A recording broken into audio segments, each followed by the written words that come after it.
Middle class के तमाम वालिदैन बच्चों की बचपन की खेल-कूद की एक्टिविटी को बेकार समझते थे। जैसा कि दिन भर क्रिकेट खेलना हमारे वालिदैन कहते थे कि आप वक़्त ज़ाया कर रहे हैं। वहीं बाबर आज़म का जो बाप है वो ये समझता था कि उसका बेटा अगर क्रिकेट खेलेगा तो वो नेशनल लेवल का चैंपियन बन सकता है, एक अच्छा एथलीट बन सकता है। आज के दिन भी अगर किसी के मैट्रिक या एफएससी में कम मार्क्स आएँ, तो मिडिल क्लास के वालिदैन को अक्सर हम देखते हैं बच्चों को कह रहे होते हैं कि आप अगर उतना ज़्यादा क्रिकेट ना खेलते, तो आपके अच्छा नंबर आ सकते थे।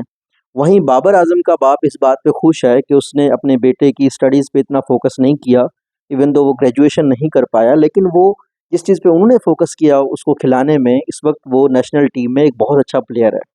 आखिर इस चीज़ के पीछे क्या कार फरमा है कि अगर हमारे वालिदैन आज भी खुद को सही समझते हैं और बाबर आज़म का वालिद भी खुद को सही समझता है। इस सब के पीछे एटीट्यूड होता है। किसी भी चीज़ को लेकर हमारा एटीट्यूड जैसा होता है उसके वैसे रिज़ल्ट आते हैं, क्योंकि एटीट्यूड हमारे बिहेवियर को लीड करता है। एटीट्यूड होता क्या है? इसके लिए हमें हेल्प लेते हैं हम अक्सर 2 लोगों से। जब हम कहते हैं प्रैक्टिकल एटीट्यूड के बारे में तो हेनरी फोर्ड एक बहुत बड़ा यूएस का इनोवेटर है जिसकी वजह से आज यूएसए की इतनी तरक्की है। एक ऐसा बंदा जिसने कार की इंडस्ट्री में यानी व्हीकल्स में बहुत बड़ा नाम कमाया है, उसको one of the top innovator समझा जाता है। असेंबली लाइन में जिस बंदे ने काम किया हो, मैनेजमेंट साइंसेज़ में हम इस बंदे के बारे में बहुत कुछ पढ़ाते हैं और one of my favourite personalities भी है। तो ये एक बंदा है जिससे हम एटीट्यूड का बहुत कुछ सीख सकते हैं। हेनरी फोर्ड का एक कोट है, उस कोट में उसने कहा कि अगर आप ये सोचते हैं कि आप कुछ कर सकते हैं और अगर आप ये सोचते हैं कि आप नहीं कर सकते, तो आप बिल्कुल ठीक हैं। यानी अगर किसी चीज़ का हम ये सोचते हैं हम ये कर सकते हैं तो उसमें भी हम ठीक हैं, अगर हम ये सोचते हैं हम नहीं कर सकते तो भी हम ठीक हैं। क्योंकि जब किसी भी काम के लिए हम कहते हैं हम करेंगे या कर सकते हैं, तो उसके लिए हमारा एटीट्यूड पॉजिटिव होता है। नहीं कर सकते मोस्टली एटीट्यूड नेगेटिव होता है।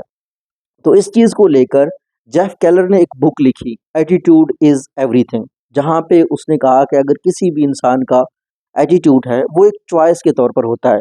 किसी भी अमल में आप पॉजिटिव नेगेटिव कोई एक एटीट्यूड चूज़ कर सकते हैं। आपने हमेशा पॉजिटिव चूज़ करना है। उसका बेनिफिट ये होता है कि पॉजिटिव एटीट्यूड चूज़ करने से आप उस डोमेन में चले जाते हैं जिस डोमेन के बारे में आपका पॉजिटिव एटीट्यूड है। आप उसमें कामयाबी हासिल कर सकते हैं। यानी मिसाल के तौर पर अगर किसी बंदे को पोएट्री पसंद है, तो डेफ़िनेटली वो पोएट्स को सुनेगा, पोएट्री के बारे में उसका अच्छा एटीट्यूड है, तो वो पोएट्री भी करेगा और उसकी दोस्तियाँ भी पोएट्स से होंगी और पोएट्री की दुनिया में वो कोई ना कोई अपना नाम बना सकता है। अगर आपको पोएट्री नहीं पसंद, तो डेफ़िनेटली आप उन लोगों को भी नहीं पसंद करेंगे, आप पोएट्स की बातों को भी नहीं पसंद करेंगे। तो एटीट्यूड बेसिकली आपके लिए अपॉर्च्युनिटीज़ की एक दुनिया खोलती है। एटीट्यूड के बारे में जेफ केलर कहते हैं कि ये एक विंडो है, ये एक खिड़की है जिससे हम दुनिया को देखते हैं और वो बिल्कुल सही होती है। और एटीट्यूड के बारे में अच्छी बात ये है, जो कि बहुत ही खूबसूरत बात है, वो ये है कि इसको चेंज किया जा सकता है। यही वजह है कि कंपनीज़ में हम एम्प्लॉइज़ की ट्रेनिंग करते हैं, यही वजह है कि स्पोर्ट्स में प्रॉपर कोच रखे जाते हैं जो एम्प्लॉइज़ को पॉजिटिव रहने के बारे में कहते हैं। एटीट्यूड के बारे में एक बात तो तय है कि जिस चीज़ के बारे में आपका पॉजिटिव एटीट्यूड है, वो डेफ़िनेटली आपको कामयाबी की तरफ लेके जाएगी, कामयाब लोगों में आपका शुमार करवाएगी। अगर किसी चीज़ के बारे में, किसी अमल के बारे में आपका नेगेटिव एटीट्यूड है, तो वो नेगेटिव तरीके से आपको नुकसान पहुँचाएगी। अब अगर आपका एटीट्यूड पॉजिटिव है, तब आपने क्या करना है? उसके लिए आपने डेफ़िनेटली जिस भी डोमेन को आप चूज़ करें, उसमें आपको कमिटमेंट दिखानी है, उसमें आपको फ़ोकस करना है। अब फ़ोकस की कितने किस्में हैं, ये आप कैसे कर सकते हैं, इसके लिए इंशाल्लाह ताला मैं आपको कल एक बुक समरी शेयर करूँगा, जिसमें हम फ़ोकस पे डिस्कस करेंगे, इसकी कितनी टाइप्स हैं, पॉज़िटिव एटीट्यूड के साथ आप फ़ोकस करके कैसे चीज़ों को अचीव कर सकते हैं। Thank you.